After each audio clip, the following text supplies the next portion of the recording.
Ce matin, je prends le numéro de parc 185, l'Iveco Evadis H, pour aller faire un circuit scolaire. Ce sera la ligne 2653 Saint-Main-Lesnevat. Alors, je regarde sur la feuille de route le code Girouette pour ce circuit et je viens de lancer la course sur le système qui s'appelle Matawan pour le SAE, pour gérer les repères pour les arrêts et les horaires. Alors ici c'est le code de 1692.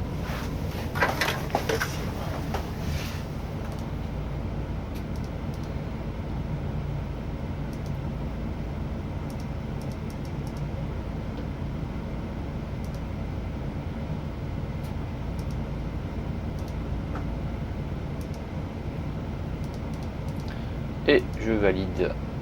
Et là il affiche Saint-Main-Lesnevat.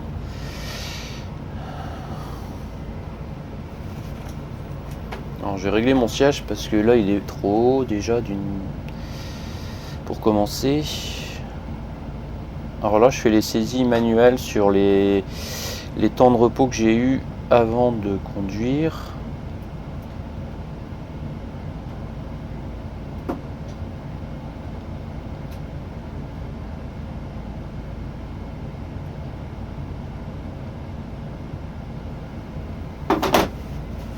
Je vais reculer aussi le siège parce qu'il est un peu trop avancé par rapport au tableau de bord, et je vais aller voir aussi dehors.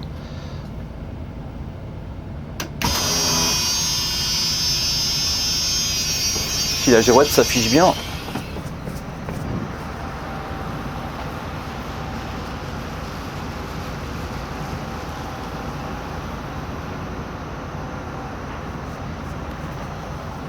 Alors il n'a pas été mis à jour celui-ci parce que, quoique si, il a été mis à jour. Je dis des bêtises, parce que j'ai testé sur certaines girouettes des modifications au niveau de l'affichage pour avoir seulement un affichage fixe, parce que je trouve que c'est plus clair même si c'est écrit plus petit. Par exemple là c'est la 2653 Saint-Main-Lesnevat et là elle est en alternat, à savoir qu'il y a d'abord marqué 2653 Lesnevat et peut-être 3 secondes après il affiche 2653, j'ai dit 2653 Lesnevat et après il affiche 2653 Saint-Main.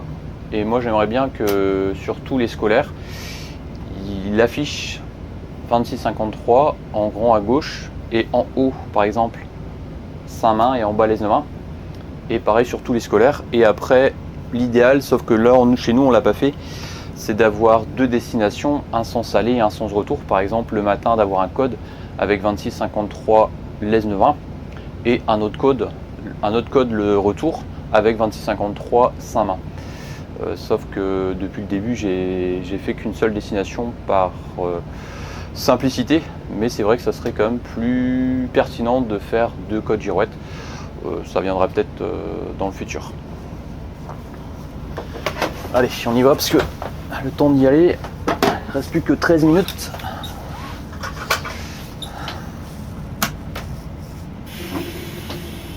Par contre, le rétro gauche n'est pas bien réglé. Hop là. Et le rétro droit, il est bien.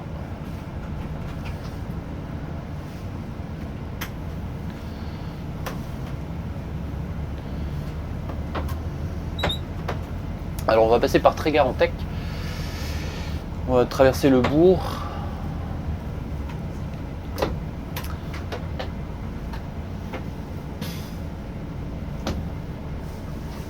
Et on va arriver ensuite sur des routes de campagne pour arriver au lieu-dit qui s'appelle Le Reste, c'est la tête de la ligne 2653.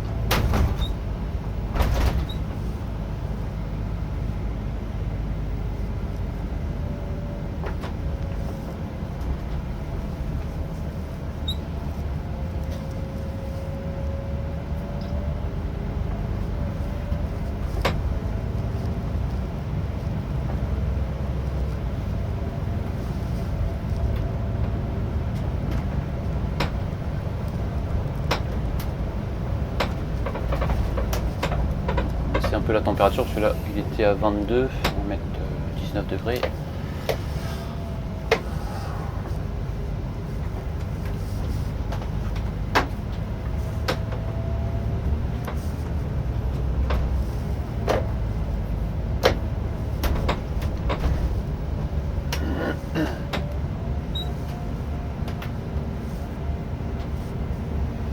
Alors ce soir je fais aussi un circuit scolaire, je pense que ça sera dans la continuité de cette vidéo. Je vais faire là la séquence jusqu'au lieu dit le reste, jusqu'au départ. Après je pense que je ferai une autre quand je vais arriver à la place Joverine pour rentrer jusqu'au dépôt. Et après ce soir j'assure la ligne 2652. Donc ça c'est le circuit qui va de l'Esnevin jusqu'à Ploudaniel. Et ça fait un bail que je n'ai pas assuré ce circuit. Ça sera l'occasion de voir ce que ça donne, surtout en capacité, voir s'il y a du monde ou pas.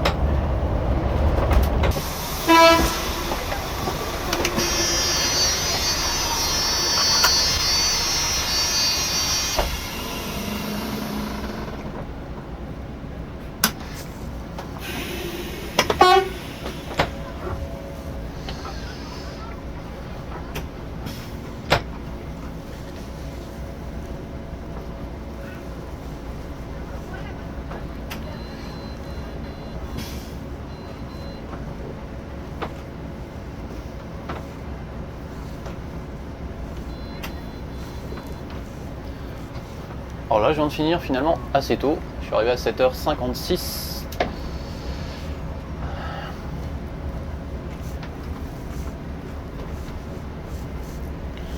Donc ça veut dire que le circuit il fait moins de 30 minutes.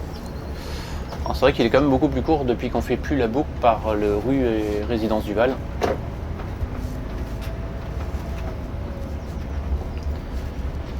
Et au niveau capacité, j'ai pas trop regardé, mais en tout cas on avait le car qui était quand même avec, moi je dirais, environ une cinquantaine d'élèves. Donc plutôt assez rempli. Alors là, je rentre au dépôt.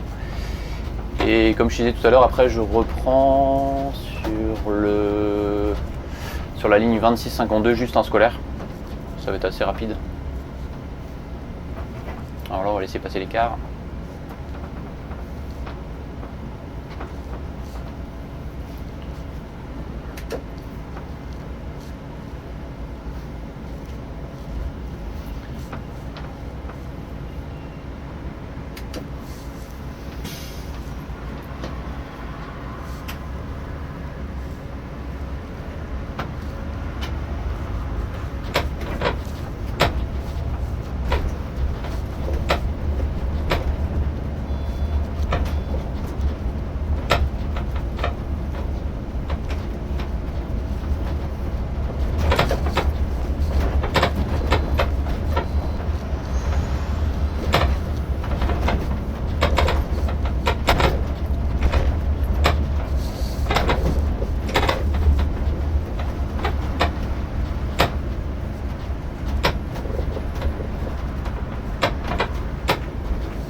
La matinée a été très rapide parce que je suis arrivé au dépôt, il était aux alentours de 7h10, je suis parti à 7h...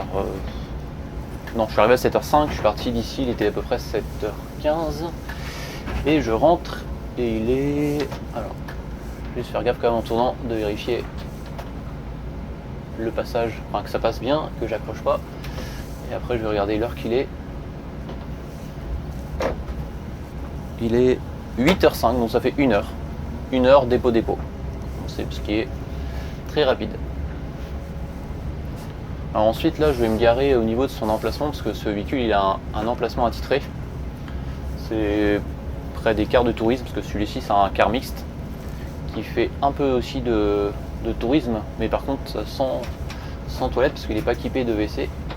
C'est un car mixte. Et l'avantage c'est qu'il fait 63 places et parfois il va quand même assez loin parce que ça lui arrive et je crois que c'est prévu au planning aussi de faire l'Irlande.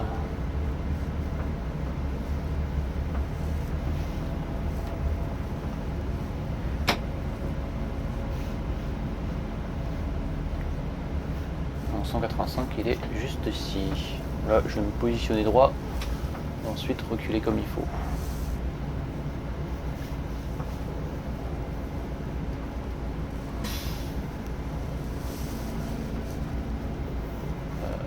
Je sais pas si c'est celui-ci, je vois pas bien. Je vais aller voir dehors parce que je vois pas trop.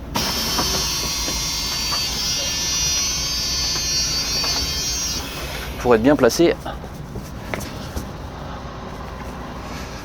Ah si, je suis au bon endroit. Plus qu'à reculer presque tout droit et ça sera bon.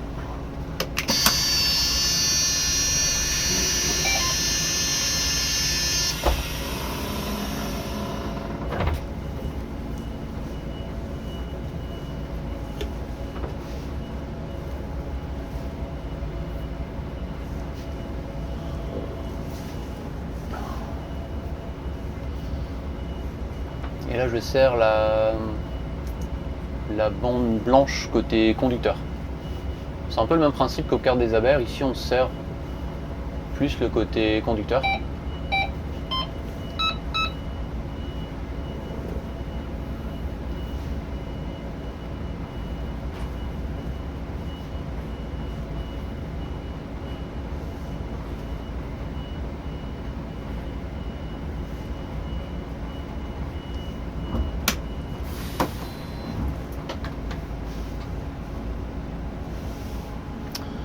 Et on va couper le moteur. Et couper les feux parce que... Ah non c'est bon, c'est en 0. Je vais tirer ma carte parce que on sait jamais si je suis sollicité sur un autre dépôt. Au moins j'aurai ma carte avec moi.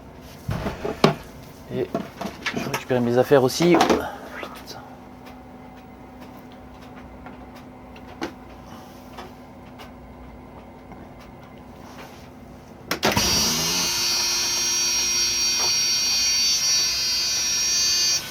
Et on se retrouve tout à l'heure ce soir pour la suite de cette vidéo.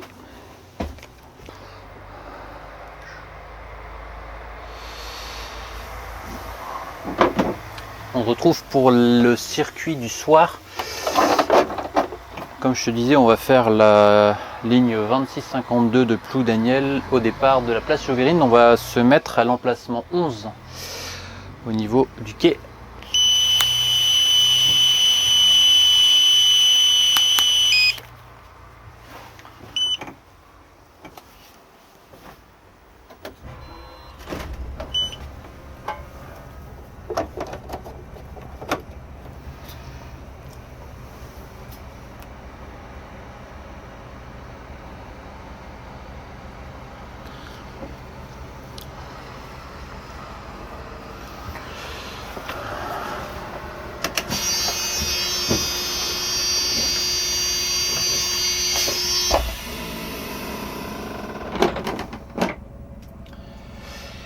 Et je lance comme d'habitude l'Ultimata One en mettant le matricule et mon mot de passe. Je sélectionne le véhicule, normalement il va se synchroniser. Oh, c'est étonnant, il s'est pas synchronisé. Je vais le connecter en faisant une recherche du périphérique. Et normalement il devrait faire un bip. Voilà, donc là il est connecté. Je vais ensuite sélectionner le véhicule et sélectionner la ligne 2652. Tac. Et ensuite la valider, départ 16h44. Donc on a dit, je vérifie quand même, il faut que je me place au quai 11. Quai 11, c'est bien ça.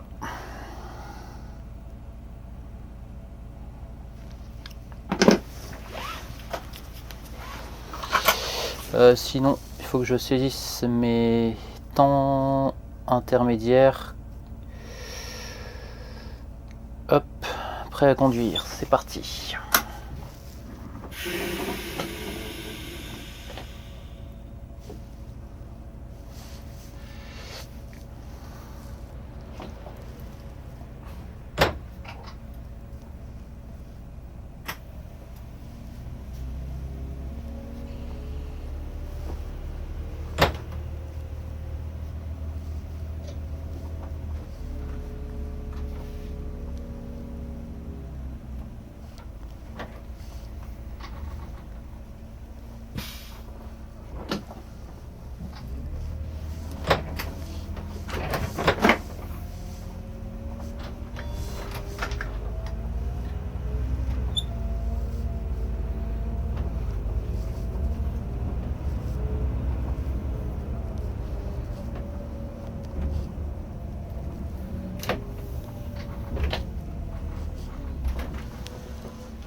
Alors ce soir, le circuit va se terminer à Keraïber Inra. Et comme ça, je vais refaire une portion de vidéo de Keraïber Inra jusqu'au dépôt. Je vais peut-être faire un détour par la plage Joverine parce que j'ai quelque chose à vérifier et je vais en profiter aussi pour faire une autre séquence vidéo pour l'état du trafic, parce qu'aujourd'hui on est vendredi, on est le 27 mars et j'ai pas eu l'occasion encore de préparer la vidéo pour l'état du trafic parce que j'étais absent quelques jours. Donc je pense que je vais revenir à la plage Joverine et j'ai aussi des choses à vérifier au niveau du parking. Donc ça sera l'occasion de faire ça. Même si j'y vais maintenant, je préfère être tranquille parce que là ça va être trop juste pour tourner la vidéo de l'état du trafic. Donc, comme ça on va retourner, on y sera je pense aux alentours de 17h40 à peu près je pense.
Bon, là je suis prêt parce que j'ai validé ma course et donc les élèves quand ils vont rentrer ils vont ensuite passer la carte Corrigo sur le valideur juste ici. Je te présente le terminus de la ligne 2652 au niveau de Keraïber Inra. C'est juste cet arrêt là. Et ensuite on va continuer tout droit pour rejoindre la place Joverine d'abord et après on va rentrer au dépôt.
pareil, ce circuit il est assez court parce qu'il est 17h20, je suis parti à 16h45 à peu près de la place Joverine, ce qui fait que le circuit se fait en 35 minutes. Et encore, j'étais un peu en retard.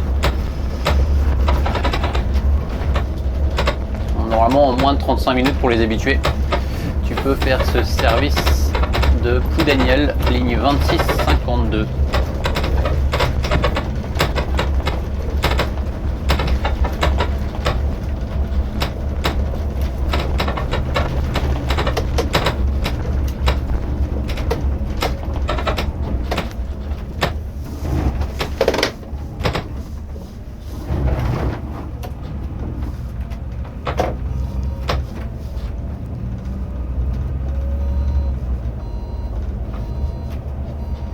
Alors là, il affiche que c'est limité à 20, alors que là, ici, on est sur une zone à 80.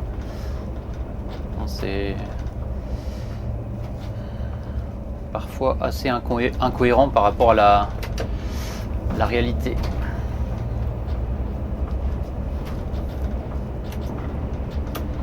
Et il me met encore ici limité à 20.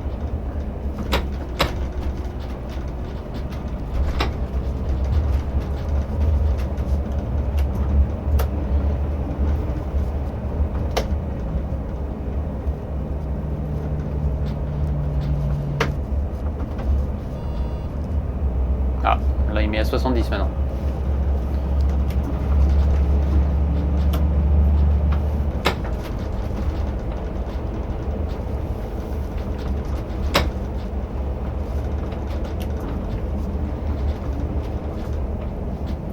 Alors je vais en profiter pour t'expliquer un peu aussi ce qu'on fait en ce moment. On est au mois de mars et c'est la préparation des horaires d'hiver.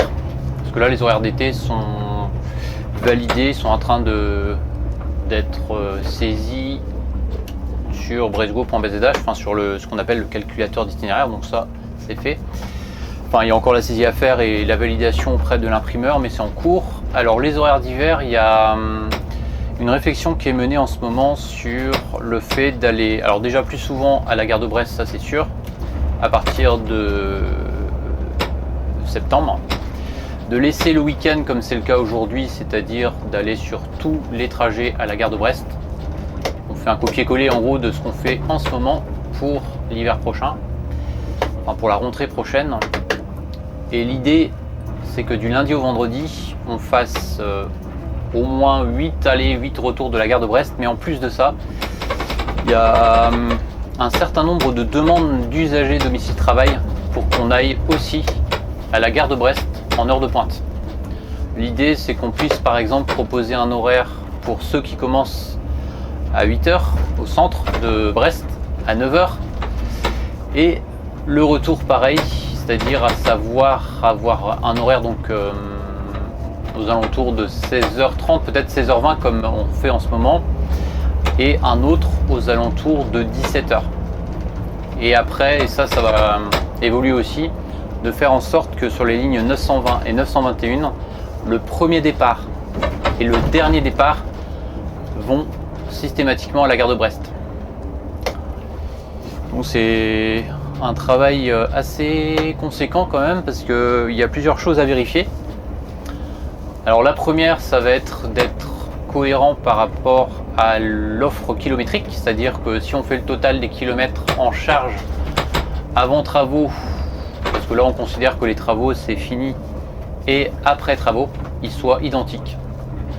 Ça va être ça un peu la difficulté, sachant qu'on fait quand même moins de kilomètres par rapport à avant, c'est-à-dire par rapport aux travaux, entre la partie de Porte de Gouinou jusqu'à la gare de Brest. Et sachant qu'on n'ira pas sur tous les trajets, ça c'est une certitude pour la rentrée prochaine, et ben on va forcément gagner des kilomètres parce qu'on va proposer toujours des services avec un départ et une arrivée de la Porte de Gouinou, mais en complément de proposer aussi un certain nombre d'horaires pour aller jusqu'à la gare de Brest.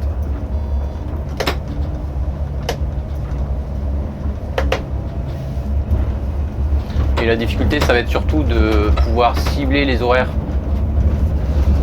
à destination en provenance de la gare de Brest, tout en étant cohérent avec les attentes des voyageurs et en particulier à la fois des lycéens, parce que les lycéens c'est quand même la priorité parce que c'est le nombre le plus important de nos clients sur la ligne régulière. Et en deuxième, ça va être aussi de pouvoir, dans la mesure du possible, satisfaire les domiciles travail. Alors les domiciles travail, c'est ceux qui ont un abonnement. La plupart, ils ont un abonnement annuel. Et on a été comme souvent alertés sur le fait que ces personnes n'appréciaient pas du tout le fait d'avoir ce qu'on appelle une rupture de charge, c'est-à-dire que quand ils vont vers Brest, ils doivent descendre aujourd'hui à Porte de Gouinou pour ensuite prendre le tram. Et à l'inverse, pareil, de prendre d'abord le tram et après changer, c'est-à-dire d'avoir une rupture de charge pour ensuite prendre le réseau Brest-Go. L'objectif, c'est donc que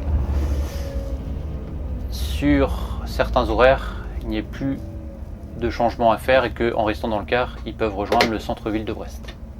Alors là, je vais mettre un peu de désemballage parce que ça commence à... La buée commence à arriver et en plus, je suis à vide.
Et sinon, la semaine prochaine, je vais faire des nouveaux essais assez intéressants. Je pense que je ferai une vidéo sur le sujet.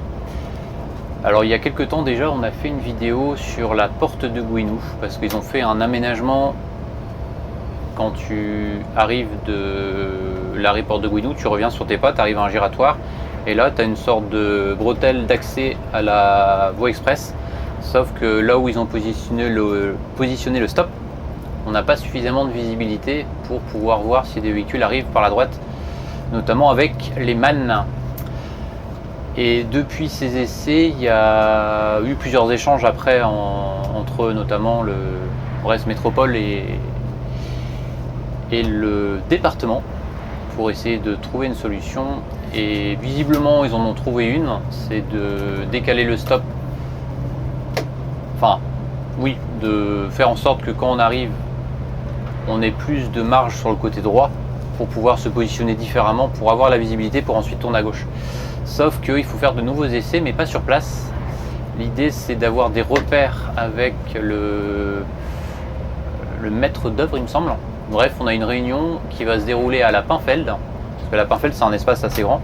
On a eu les autorisations pour occuper ce parking pendant 1 heure à peu près, je crois, juste pour avoir des repères et faire des placements. Et en fonction de ces essais, ils vont prendre les mesures et après le déployer sur l'espace de la porte de Gouinou pour faire en sorte qu'ils réalisent des nouveaux travaux et qu'on puisse avoir plus d'espace pour arriver plus, on va dire, sur la droite pour pouvoir se positionner comme il faut pour avoir la visibilité et ensuite se tourner à gauche. Donc ça c'est prévu la semaine prochaine. Et sinon on a aussi des échanges qui vont être intéressants. Alors ça ce sera un peu plus tard, une réunion avec Brest Métropole. C'est en lien aussi avec ce qu'on fait justement sur les horaires d'hiver. Parce que aujourd'hui on peut pas trop se projeter parce qu'on ne sait pas à partir de quand et si on pourra utiliser la voie de bus, parce que c'est une voie qui est surtout utilisée par le BHNS entre la gare jusqu'à Porte de Gouinou, notamment sur la partie de la rue Glasgow. Ensuite la rue le boulevard Léon Blum, et de vérifier en fait si on peut le faire, si on tend, c'est intéressant d'une part, et d'autre part, ça va être ça la difficulté dans tous les cas, si on utilise cette voie de bus, on ne pourra pas utiliser les arrêts de la BHNS. Et c'est ça il va falloir qu'on se positionne, parce que il y a une autre possibilité, c'est de ne pas utiliser la voie de BHNS pour créer un arrêt sur les trajets gares qui s'appelle carte à tubage. Donc ça c'est en cours aussi de réflexion. C'est-à-dire qu'aujourd'hui sur tous les trajets gares, il y a seulement l'arrêt Albert Ier qui a été créé entre la Porte de Gouinou jusqu'à la gare. L'idée c'est que si c'est trop complexe d'utiliser la voie de BHNS, d'autant qu'on est assez limité parce qu'on ne peut pas utiliser les arrêts sur cette portion de voie, ça serait de créer un arrêt comme je disais tout à l'heure, sur tous les trajets gares, à savoir que on maintiendrait sur chaque trajet l'itinéraire par le giratoire de carte à tubage, puis remonter la rue Jules Verne et ensuite Montaigne pour rejoindre l'avenue Foch pour arriver à la gare de Brest, et dans l'autre sens, gare de Brest, ensuite Liberté, remonter au niveau de la rue Glasgow. Là ce serait intéressant qu'on puisse utiliser la voie de BHNS, et ensuite Camille Desmoulins avec l'arrêt Albert Ier, de tourner à droite à Montaigne et redescendre à gauche rue Jules Verne pour desservir l'arrêt de Cartatupage, et ensuite continuer le parcours normal en passant par la Porte de Gouinou. Bon, c'est une hypothèse qu'on est en train d'envisager, et cette réunion avec Brest Métropole va nous aider à avancer sur le sujet des horaires d'hiver, où l'attente des voyageurs est assez grande sur le fait d'aller plus souvent en gare routière de Brest, notamment du lundi au vendredi, parce que le week-end on y passe sur tous les trajets. Et bien entendu, si on décide de desservir l'arrêt carte à tubage du lundi au vendredi sur tous les trajets gares, on proposera aussi la desserte de cet arrêt sur tous les trajets de ligne régulière qui vont à la gare, y compris pour le week-end et en période de vacances. Donc ça pourrait peut-être aussi intéresser des usagers autres que lycéens, parce que les lycéens ça va forcément les intéresser, mais ça peut aussi intéresser des peut-être domicile-travail qui peuvent avoir leur lieu de travail à côté de cet arrêt-là de carte à tubage. Alors pour info, carte à tubage, il s'appelait avant Jules Verne, hein. C'est juste près du giratoire quand tu remontes la rue Jules Verne ou que tu la redescends en fonction de là où tu arrives.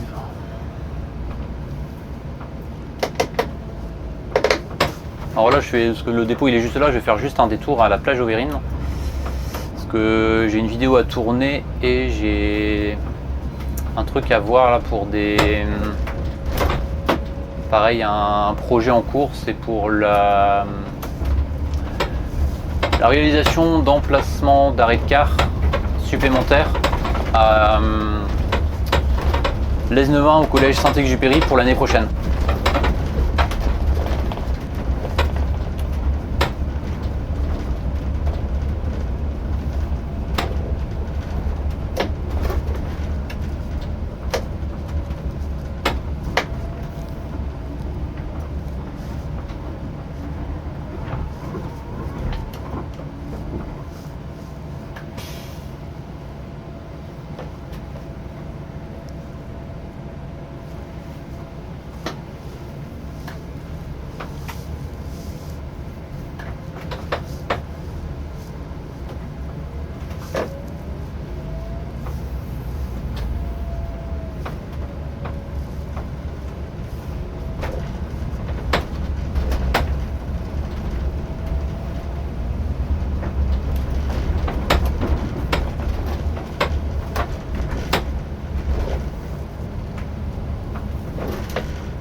fait des choses bizarres au niveau des essuie-glaces que je mets en auto et il s'affole. Je sais pas, c'est bizarre. On va mettre en normal.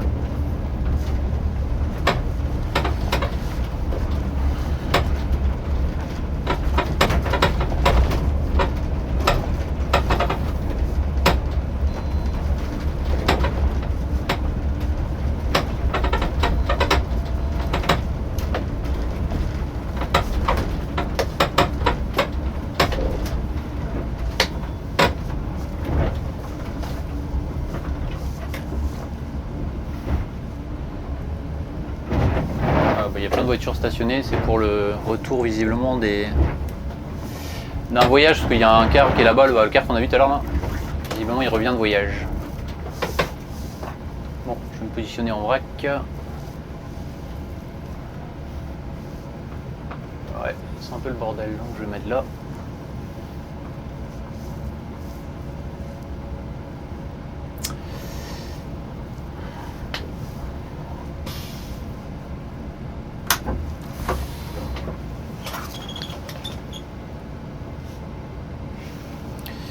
Tac. Je reprendrai la vidéo juste pour rentrer au dépôt pour la terminer en HLP. Test micro, test micro. Bon, bah on va pouvoir partir. En plus, ça tombe bien, les voitures sont parties parce qu'il y avait des retours de voyage, j'ai l'impression. Je vais vérifier, bon, en restant dans le car, s'il n'y a personne juste à l'arrière du car pour manœuvrer. Et là, c'est parfait. L'espace est libre. Pour pouvoir repartir tranquillement.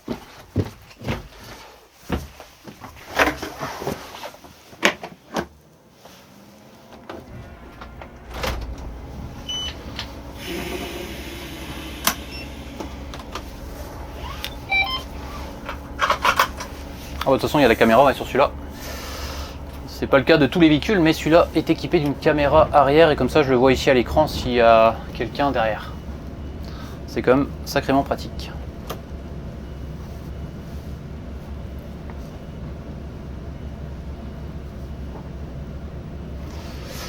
Bon, bah, je vais peut-être commencer à tourner aussi.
Alors ça dépend des véhicules aussi, mais sur celui-là, tu vois, il y a un témoin par rapport aux angles morts.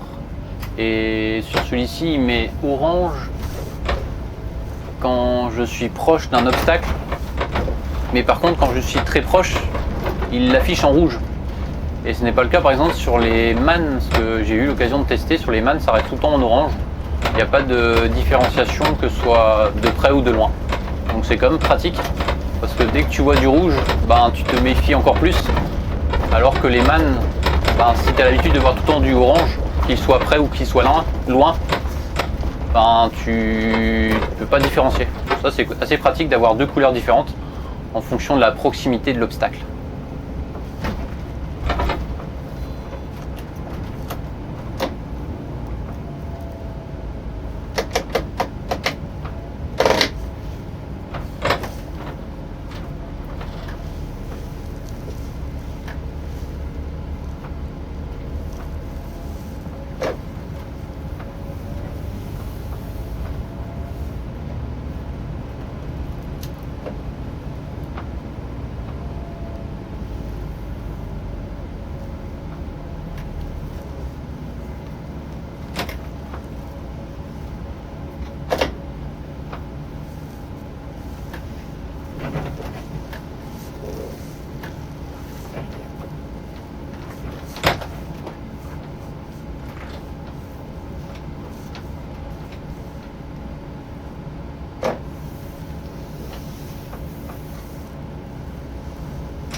Alors devant nous, on a un VDL Futura HD et ce véhicule, c'est un ancien Flixbus. Il était affecté sur la ligne entre Nantes jusqu'à Paris-Bercy.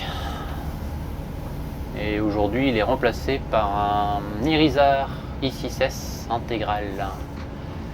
Et là, il a été, comment dire, déclassé en quelque sorte. Enfin, je sais pas si on peut dire ça déclassé, parce que finalement il roule toujours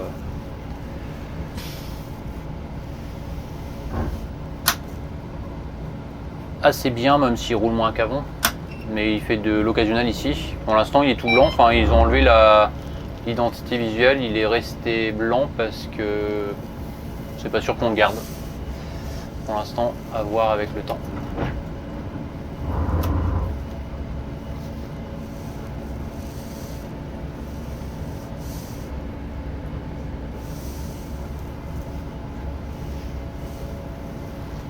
Il a beaucoup de kilomètres, hein. Je crois qu'il est à 900 000 km, je crois, à peu près.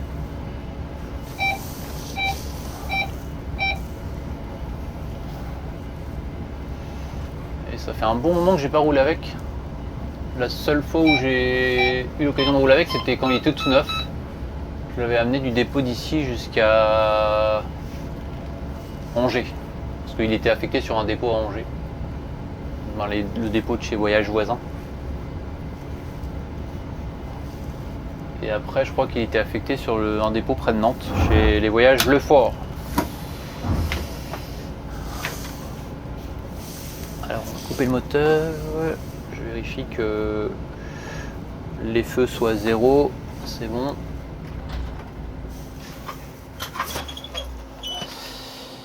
Je vais couper la ventile. Parce qu'il y a quelque chose que j'aime pas aussi, c'est quand tu arrives dans un car où la ventilation est toujours en route. Donc là, je vais la couper. Ça devrait s'arrêter. Ensuite, je mets tout sur repos. J'éjecte ma carte. Et on va être bien. Alors ici, je vais mettre tout à 0 au niveau de la girouette aussi. Je vais mettre le code 0, comme ça s'affiche en blanc.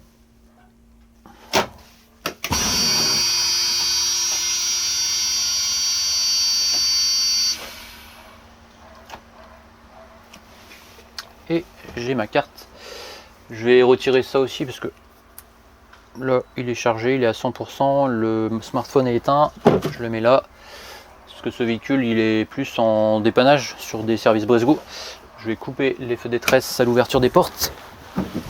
Frein de parc mis, j'ai été voir tout à l'heure s'il n'y avait pas d'affaires perdues. C'est ici que s'arrête cette vidéo et comme d'habitude nous on se retrouve chaque dimanche où je sors un quotidien magazine comme celui-ci ou un reportage à 17 h. Kenavo.